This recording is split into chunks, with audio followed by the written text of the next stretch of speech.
ಸರ್ಕಾರಿ ಆಸ್ಪತ್ರೆಯ ಸಿಬ್ಬಂದಿ ಪಾರ್ಟಿ ಗುಂಗಿನಲ್ಲಿ ತೊಡಗಿದ್ದ ಕಾರಣ ರೋಗಿಗೆ ಸಕಾಲದಲ್ಲಿ ಚಿಕಿತ್ಸೆ ಸಿಗದೆ ಆತನಿಗೆ ಅನಾಥ ಶವದ ಗತಿ ಉಂಟಾದ ಘಟನೆ ಚಿಕ್ಕಮಗಳೂರಿನಲ್ಲಿ ಬೆಳಕಿಗೆ ಬಂದಿದೆ. ಮೂಲಗಳ ಪ್ರಕಾರ ಆಸ್ಪತ್ರೆಗೆ ದಾಖಲಾಗಿದ್ದ ರೋಗಿ ತೀವ್ರ ಅಸ್ವಸ್ಥ ಸ್ಥಿತಿಯಲ್ಲಿ ಚಿಕಿತ್ಸೆಗಾಗಿ ಕಾಯುತ್ತಿದ್ದರು. ಕರ್ತವ್ಯದಲ್ಲಿರಬೇಕಾದ ಕೆಲ ಸಿಬ್ಬಂದಿ ಪಾರ್ಟಿ ಸಂಭ್ರಮದಲ್ಲಿ ತೊಡಗಿದ್ದರಿಂದ ಅಗತ್ಯ ಚಿಕಿತ್ಸೆ ವಿಳಂಬವಾಗಿದೆ ಎನ್ನಲಾಗಿದೆ. ಪರಿಣಾಮ ರೋಗಿ ಚಿಕಿತ್ಸೆ ದೊರಕದೆ ಮೃತಪಟ್ಟಿದ್ದು, ನಂತರ ಯಾವುದೇ ಸಂಬಂಧಿಕರು ಪತ್ತೆಯಾಗದ ಕಾರಣ ಶವವು ಅನಾಥ ಸ್ಥಿತಿಯಲ್ಲಿ ಉಳಿಯಿತು.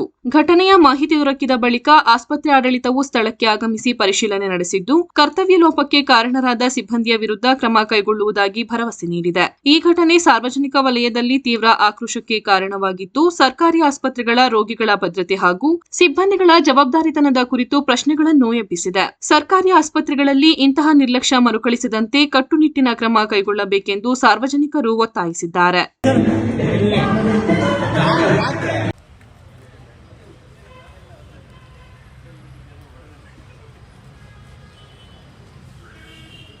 ಸುಮಾರು ಮಧ್ಯಾಹ್ನ 1:30 ಟೈಮಲ್ಲಿ ಆಲ್ದೂರಿಂದ ಒಬ್ಬ 47 ವರ್ಷದ ಒಬ್ಬ ಮೇಲ್ ಪೇಷಂಟ್ ಬರ್ತಾರೆ.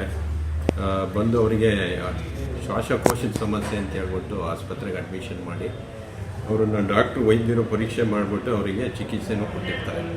ಅವರನ್ನು ಒಂದು ವಾರ್ಡಿಗೆ, ಎಲ್ಲಿ ಆಕ್ಸಿಜನ್ ಇರೋಂಥ ವಾರ್ಡಿಗೆ, ಸಾರಿ ವಾರ್ಡಿಗೆ ಶಿಫ್ಟ್ ಮಾಡಿರ್ತಾರೆ. ಅಲ್ಲೇನಾಗಿದೆ, ಪೇಷಂಟು